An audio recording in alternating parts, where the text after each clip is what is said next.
The Secrets of Star Trek is brought to you by the Star Quest Production Network and is made possible by our many generous patrons. If you'd like to support the podcast, please visit sqpn.com/give.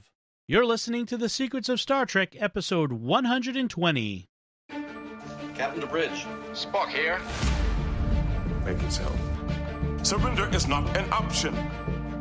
Attention crew of the Enterprise, this is James Kirk.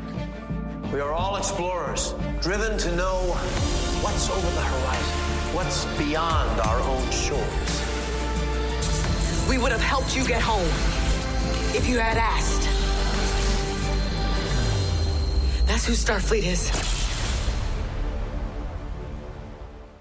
Hi, I'm Dom Bettinelli, and you're listening to The Secrets of Star Trek, where we discuss the hidden layers and deeper meanings found in all the Star Trek TV series, movies, and more. And today we're discussing the animated series episode, More Tribbles, More Troubles. And joining me today on the panel is Jimmy Akin. Hi, Jimmy. Howdy, Dom. Father Corey Stiga couldn't be with us this time, but he'll be back with us next time. Remember to like The Secrets of Star Trek on our Facebook page at facebook.com/StarQuestMedia. You can retweet us on Twitter, where we're at SQPN. And please leave comments and engage with us on social media. We love when you do that. So we're talking about the More Troubles, More Tribbles. This is a sequel to the original series episode. More Tribbles, More Troubles. Oh, I said something different, didn't I? A little bit. Okay. So I'll have to play that back and find out what I actually said. This is a sequel to the original series episode, Trouble with Tribbles. That was written by David Gerrold, as this was as well. This was proposed for the live-action series. They were actually going to do this episode if, say, Star Trek had gotten a fourth season. But third-season producer Fred Freiberger hated Trouble with Tribbles, and so he wouldn't allow it in the third season, which I thought is funny. He thought it was too comedic. De gustibus. Well, yeah. The third season had its issues. Like I said, written by David Gerrold, and he gets a sort of cameo in this episode. I don't know if you've heard that. There's a transporter technician at one point who has no lines, but kind of looks like David Gerrold, if you've ever seen him. Oh, yeah. That guy really stands out, too. Yes. Kirk is, like, telling him, go do this, and he doesn't say anything, but he goes to do it, and this is not one of our usual stock characters. Yeah. He looks really different than the other characters. There's something going on with this guy. Right. Speaking of David Gerrold, I love to tell this story, and I only get a few chances to mention it because he only written a handful of episodes. I have a script signed by David Gerrold of an unproduced Next Generation episode. Oh, really? So back more than 20 years ago, there was a Hollywood writer's strike, as they sometimes do, and he was raising money to keep himself in peanuts and Cracker Jack, and was selling scripts on signed scripts of this episode online.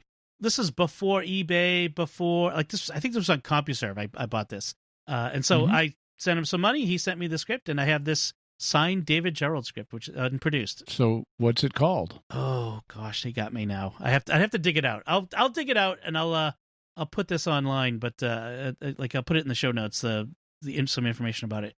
But do you remember what it was about? I'm trying to remember, but it was one of the things that stood out was that it had because this was the early 80s, it had an AIDS storyline in it. Oh, I've heard about that one. Yeah. So I'll have to dig it out, and we could talk about it maybe in the next Generation episode, which will be next time.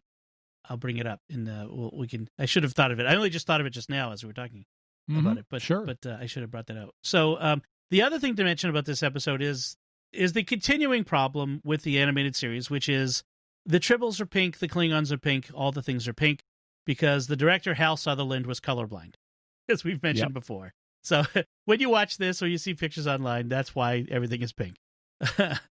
So the episode starts with Kirk's log, and the Enterprise is escorting robot grain ships, so robot ships, as opposed to just remote controlled or drone ships, is what we would say today, to Sherman's planet, which is the planet from the original Trouble with Tribbles, right? Yeah. Okay. Right, yes. And I like how they have robot grain ships, because we have those on Earth today. Yes.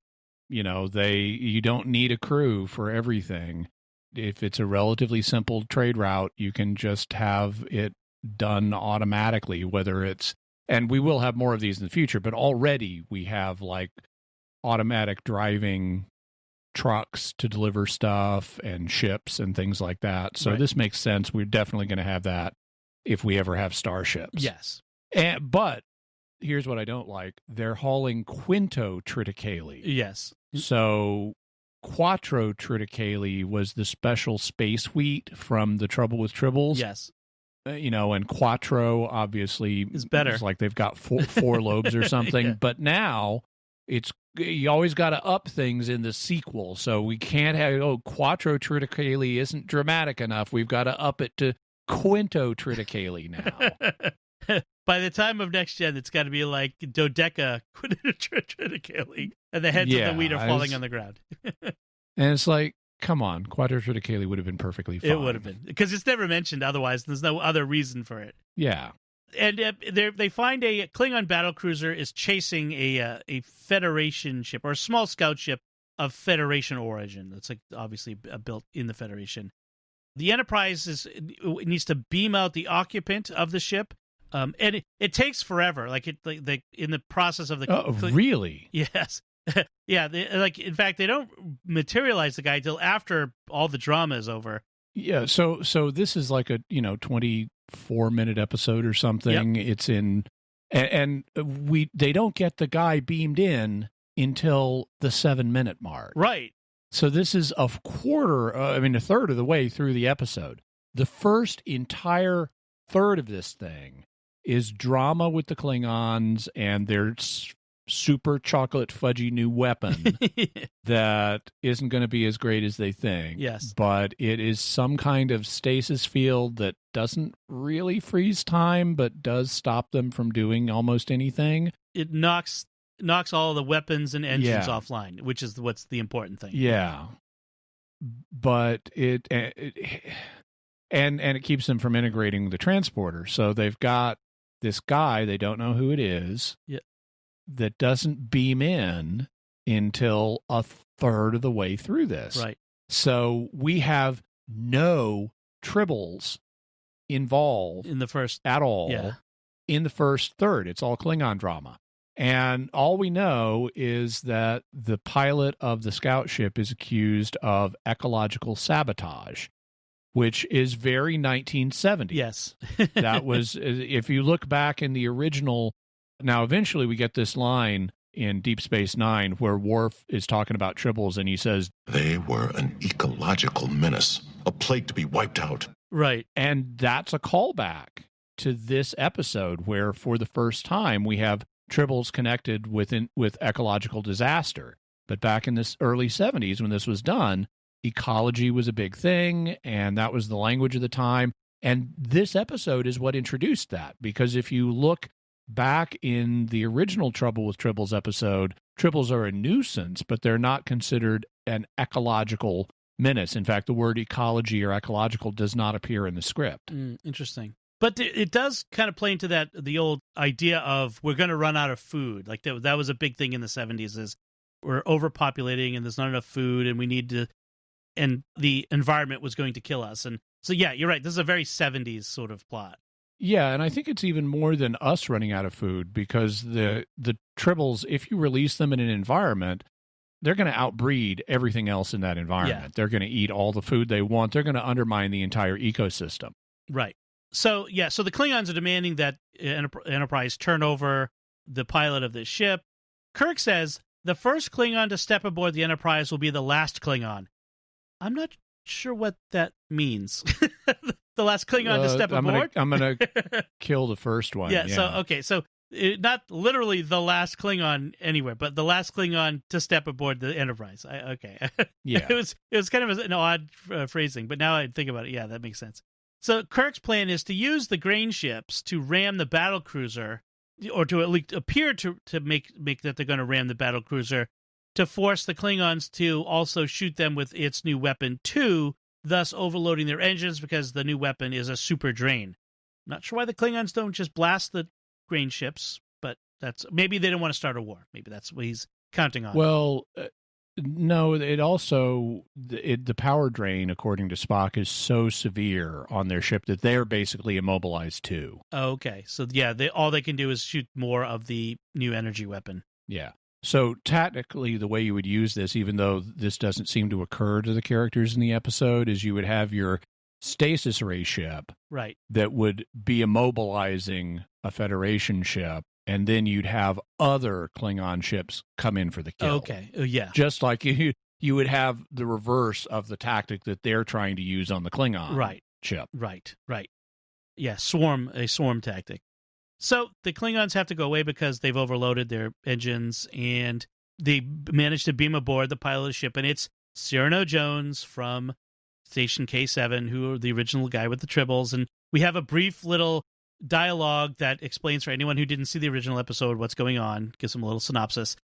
And Jones claims that these are now safe Tribbles because he had them genetically engineered not to reproduce. In which case I ask, then how do they exist? They're like grapes. Yes, I guess they graft them, I guess. Ugh. Yeah. Or, I mean, they just clone them.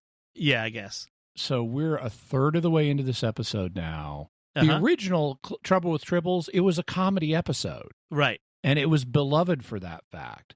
We are a third of the way in. We have not had any comedy. Yes. And so this is just very different in feel and execution from the episode that it's a sequel to. We're going to get a few little like one-liners. Like we get a little bit of one here, but yeah, nothing along those lines. And we're going to see where they do, and they have some like visual comedy in this, but it's very thin. Yeah, it is. It's the comedy is really thin in this, and they undercut it by the music they use. Right. Because they had a very limited range of music that they continually recycled through the animated series.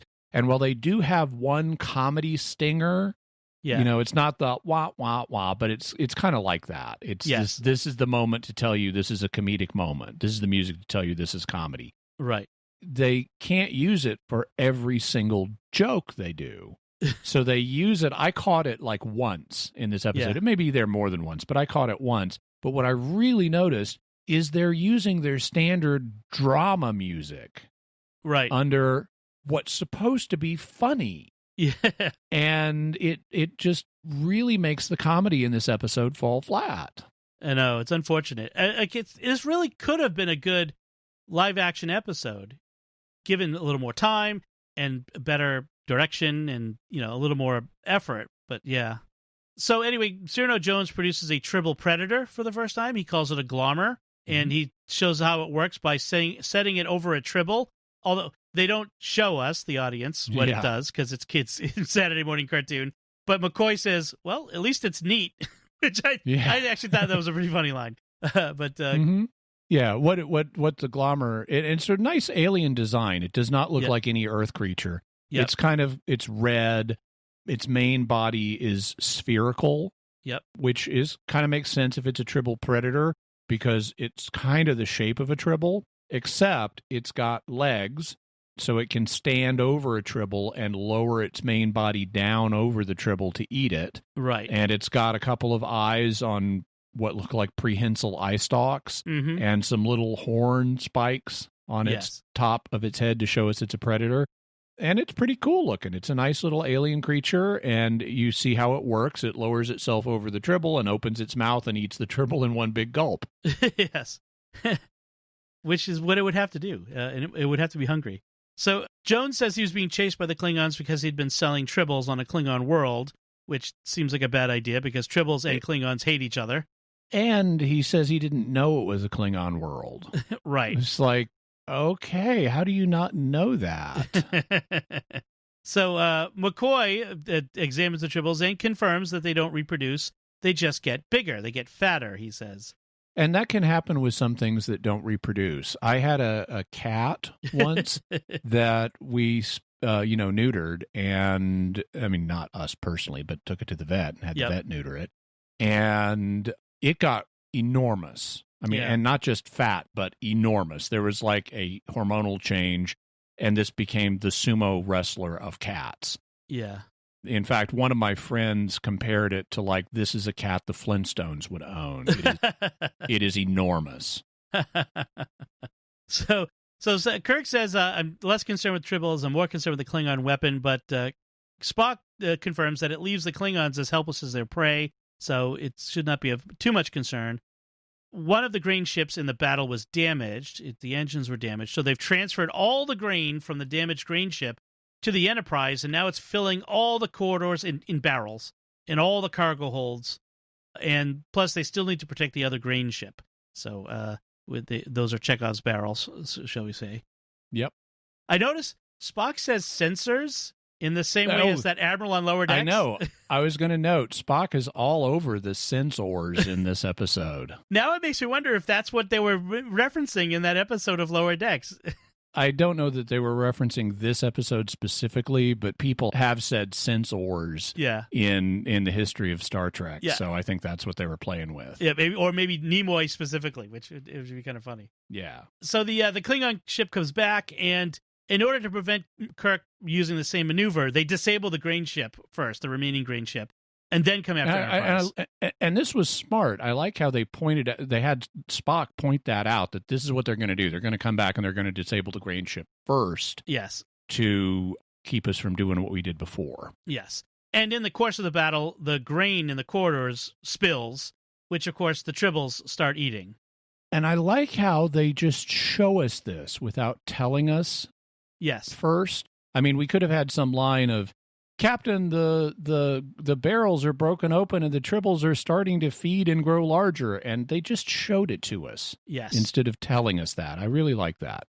And the Tribbles start growing, and they have this running gag at this point where Kirk has to keep shoving a Tribble off of his command chair, and each time he does it, it's bigger and bigger, and he has to like grunt with force each time a little more because it's fatter and fatter until it's an immense Tribble. They also have a visual gag with the glommer becoming increasingly unable to fulfill its role as a predator. Yes. Because it's now the Tribbles are larger than it, and it'll like leap on one, but there's no way it can swallow it. It's just they're too big. So the Klingons come back, they disable the Enterprise.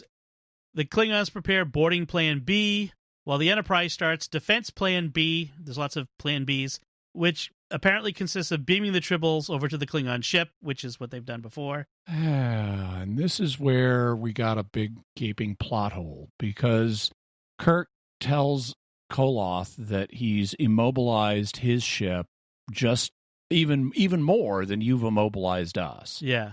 By beaming Tribbles on board it? How does that work? How is his ship immobilized? I mean, you have to step around the Tribbles and shove them out of the way, but they don't fill every inch of space on the ship. There is a comedy moment where we see an enormous Tribble like slink past Koloth's captain's chair. Right. How exactly? Okay, number one, we haven't established site-to-site transport yet. Yeah. That doesn't come along till next gen. So how did they rapidly shove all of the Tribbles onto the transporter pads on the Enterprise and then immobilize the Klingon ship with them? Right. I assume the way you could try to do that would be to beam them into critical areas and stuff them so full of Tribbles that humans couldn't operate in those areas. But they don't establish that that's what's happening. And it would last for minutes anyway, because the Klingons would just shove them out. My guess is that they're trying to go with this idea that the Klingons and Tribbles hate each other. Like, the Klingons run away from Tribbles. They're disgusted by them. And so I suppose if you filled critical areas with Tribbles, the Klingons would recoil, I guess. Mm-hmm. I mean, that's totally headcanon. You're right. They don't tell us how. They just want to get to the end of the comedy bit and go with that. It is kind of weird. It turns out that Cyrano Jones stole the glommer from the Klingons, who had genetically engineered it in order to destroy any Tribbles, and this were an environmental menace on their planet. Right. And this was their attempt to get it back. They just wanted their glommer back, but of course, being Klingons. Well, they also wanted Cyrano Jones, but they'll take, when push comes to shove, they'll take the glommer. Right. And they need this one. And I like how Kirk pointed out, surely you have more. Yeah. And it's like, actually, this is the prototype. Yes. still, that you really, I mean, if you can make one, you can make another. Yeah. So it's not that critical, but Yeah. okay, this is a kid's show, whatever. Critical failure point. McCoy reports that now that he's realized that the Tribbles aren't getting bigger, they're actually colonies of Tribbles. So they are reproducing somehow? Yeah, but they're staying clumped together. Right. And this is their way, because it's a kid's show, this is their way of being able to shoot the Tribble and have it comedically turn into a shower of millions of Tribbles Right. for the end of the episode without the Tribble actually dying. Right. But this also makes next to no sense. Yes. I mean, the Tribbles are not like little coral animals that bond together with an exoskeleton to create an overall structure. They are independent things with mouths and fur all over their skin. And from what we see when they do blast a Tribble or medicate it to release the colony, we see little bitty Tribbles, and they are perfectly formed, and they all have fur all over their bodies. Yes. So wait, how were they all stitched together then? Right. Yeah. And how did they get food to their individual mouths? This doesn't make any sense. No, it doesn't. Yeah. And I mean, and the whole idea that they were, it doesn't make any sense. How did McCoy miss the fact that they're reproducing then, and that whole thing?